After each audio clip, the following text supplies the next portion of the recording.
welcome to Still in Canada. We're just into another run now, and I put a charge already. I've had 2 carboys full of the outshine, and I've already transferred it over to the still. And the still's just starting to warm up. So I thought I'd have a quick little chat and tell you what we're on to. Right now in front of you, you see our last mix is the Birdwatchers, and we've already let air out for a while. And we're going to sort that out shortly and get that mix, see what we keep from the heads and from the tails.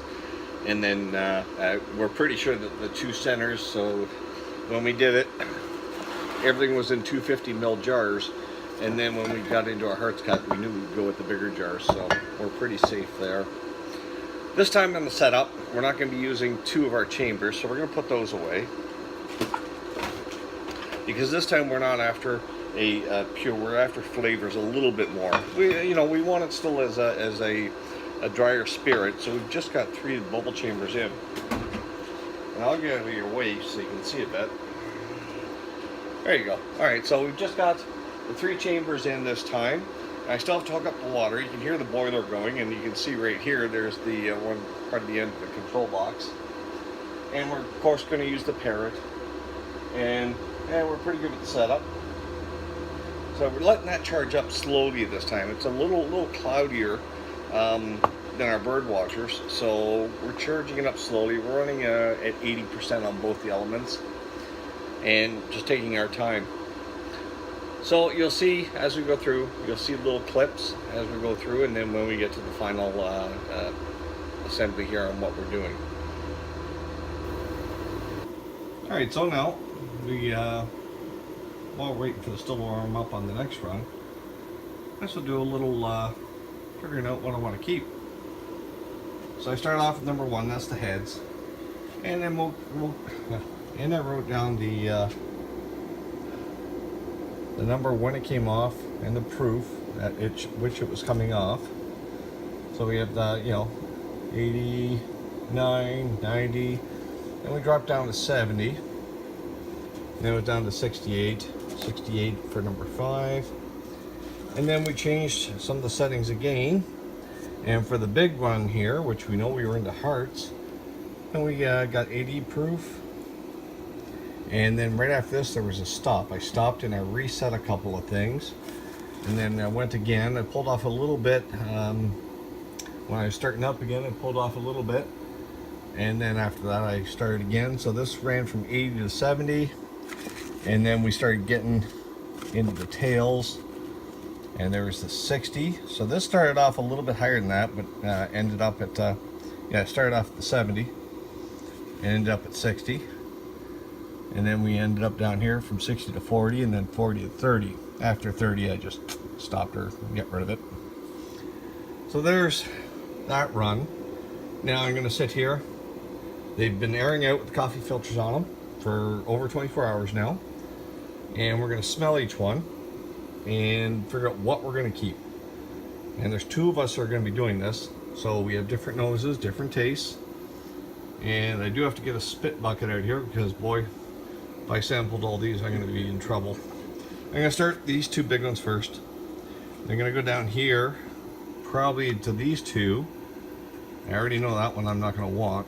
Well, I'll try it. And then we'll come back up and we'll work our way this way. Because once we get up to here, that's just going to blow out our palate. So, don't want to get there too much. And then I'll throw them all in this bottle. And from that, we'll try and do a few different things with it and go from there. And I can hear the still's already changed its noise. So it's getting pretty close to being ready. You can see the vapor here.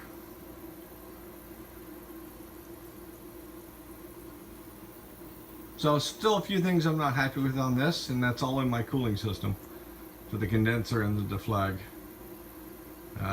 The deflag, although it's smaller, it's still a little hard to control, even with that small volume there.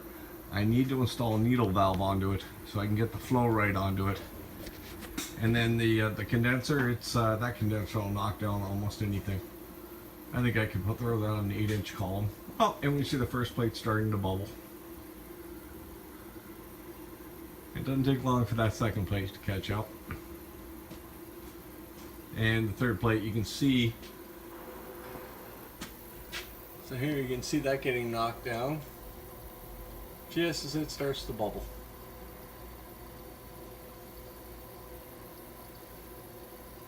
And there we are. That's all 3 chambers bubbling. And the deflag is on. It's running, no, it's not running full open. I don't see a lot of condensation on it yet. So I'm going to open that up very soon and we'll go from there.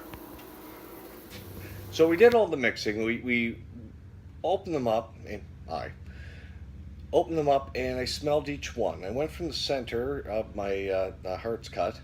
I worked my way down to the tails, and then once I got to there, then I went up to the front. Now there was 2 in the tails that I had set up and set aside before I decided to use them. And all the ones that I pulled down and I liked, and there's one in the middle of the cut that I wasn't too sure about. So I set like jars, I'd move the jars forward, want to keep that, move them back, I don't want that, or I want to have a look at that later. And then this is, once again, this is the amount of the Birdwatchers. And what I soon discovered is, as I was going through it, is the Birdwatchers is a very basic, and well, once again, sugar with some tomato paste into it. And the final flavor, although all right, and I don't really mind it, it's not something that I would sit down and have straight. Now, I also did a little bit of mixing, and I found some perfect uses for it in that. There's a couple things I really liked using this stuff, so this will be on my recipe list for the future. When I was checking all my cuts, the one that I couldn't use was the very first one, and it was just too nasty. So that one actually got discarded. But what I found is everything else down the line, there was some good right in the bottle, not so good set off, and some I don't think so. But what ended up happening is after all the good went in the bottle, I pulled the other ones, the ones that I wasn't too sure about, except for the very first one. Once again, the very first one was just too nasty. And I threw everything through the Brita, through a water filter. So one at a time, of the ones I wasn't sure about, I threw through here one time. And as I got the real end of the tails, I threw it through here twice, and I tested after each time, and all of a sudden, all this was brought back and put in here as well. So in the whole run, the only one I didn't take was the very first 500 milliliters, 250 on that, and that was it. Everything else got used. This probably ran. I'd say probably 750 mils I had to put through here before I'd throw it into here. But yeah, once I cleaned them up and it went in here, I was happy with it. And the final taste of this is quite acceptable. Once again, to me, it's not something I'm going to drink straight, but it's something I definitely get to play with and try in other stuff. And right now we have the Outshine lined up, and that's what's here, and that's next on the list. That was ran yesterday. There's only one bottle missing from that, and that's in here. I tried something new, a different way of filtering it through charcoal. And we'll get on that and get that sorted out and see what we save of that. And I'm going to be using this trick as well if I need to. The Outshine is a bit of a weird taste. I don't mind it. It's kind of interesting, and I can drink it straight. But we'll be using charcoal to do a polishing at the end of them and clean it up and see where we go from there. So that's it for the Birdwatchers. It is a recipe I'd recommend.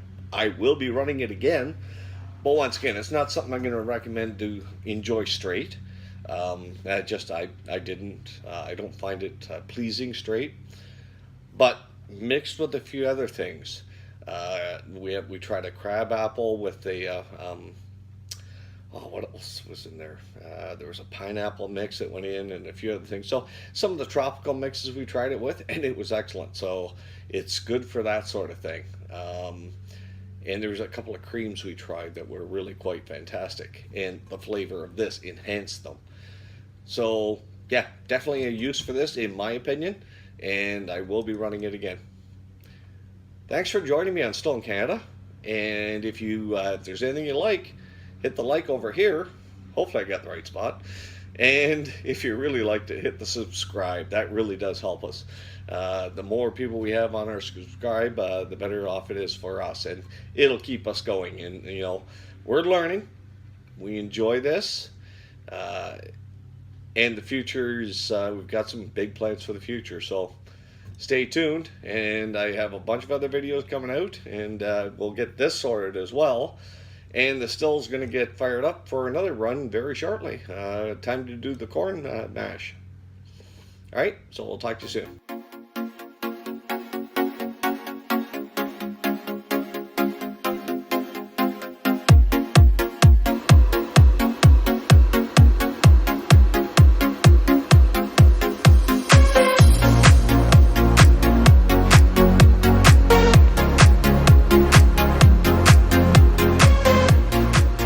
Oh, hello again. What?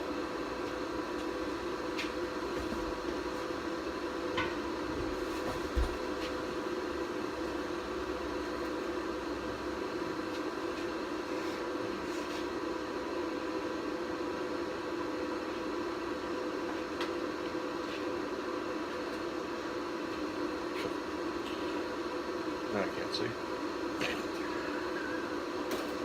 Bloody hell. You know, you get to a certain age in life where very little starts working. The eyes are gone, everything else is happening. Hearing's gone. I haven't even started sampling any of this yet. Jesus.